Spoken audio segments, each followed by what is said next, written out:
آج لوگ کہتے ہیں جی ہم نماز نہیں پڑھتے۔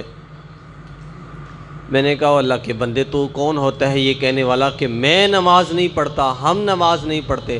اور یار اگر دنیا کا وزیر اعظم، دنیا کا بادشاہ کسی کو پیغام بھیجے، کسی کو بلائے، تو وہ شخص تیاری کر کے صاف ستھرا لباس پہن کر عمدہ سواری کے اوپر سوار ہو کے جاتا ہے اور لوگوں کو بتاتا ہے کہ مجھے وزیر اعظم نے بلایا ہے۔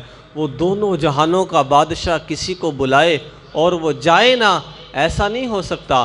جب کسی کو اذان کی آواز سنائی دے، اس کے باوجود بھی وہ نماز نہ پڑھے، تو سمجھ لو کہ اللہ نے اسے اس قابل سمجھا ہی نہیں کہ وہ اللہ کے دربار میں آ کے دو سر خم ہو سکے۔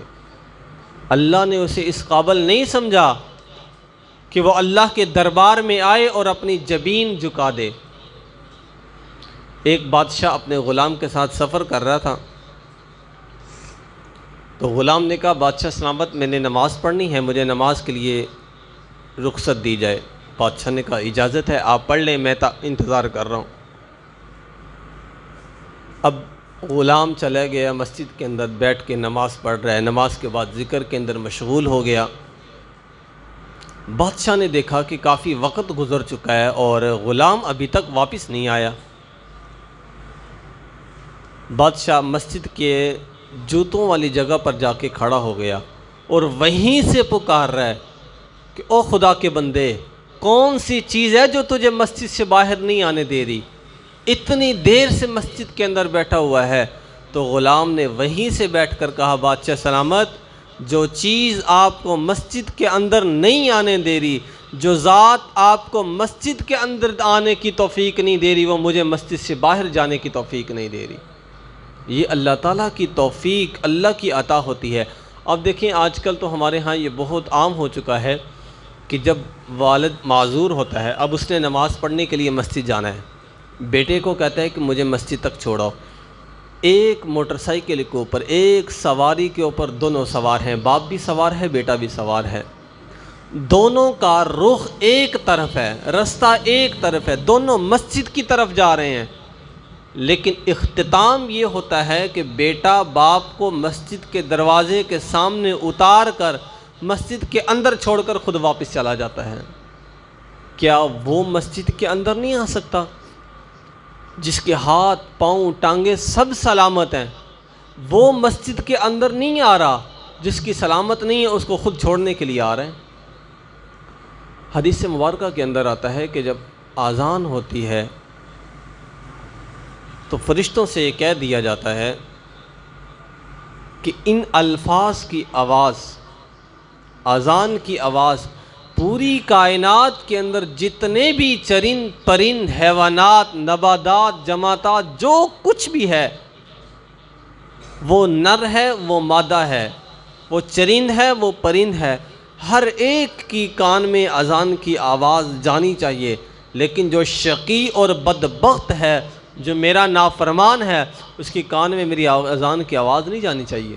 تو فرشتے ان کے کانوں کے اندر انگلیاں ٹھونس دیتے ہیں، انہیں اذان کی آواز سنائی نہیں دیتی۔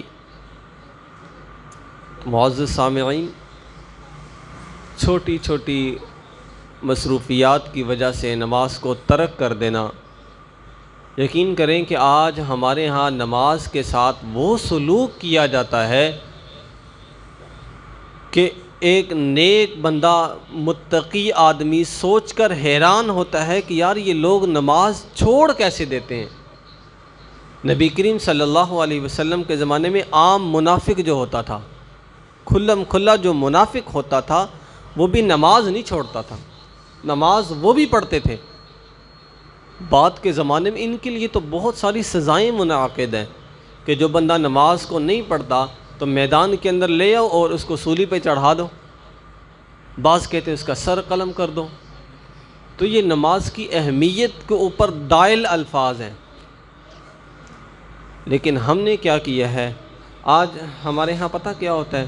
عمومی اعتراض، عمومی بات، جو نماز کو، جب نماز کی کسی کو دعوت دیتے ہیں نا، تو ایک جملہ سب کے زبان پہ ہوتا ہے، وہ کیا ہے جی؟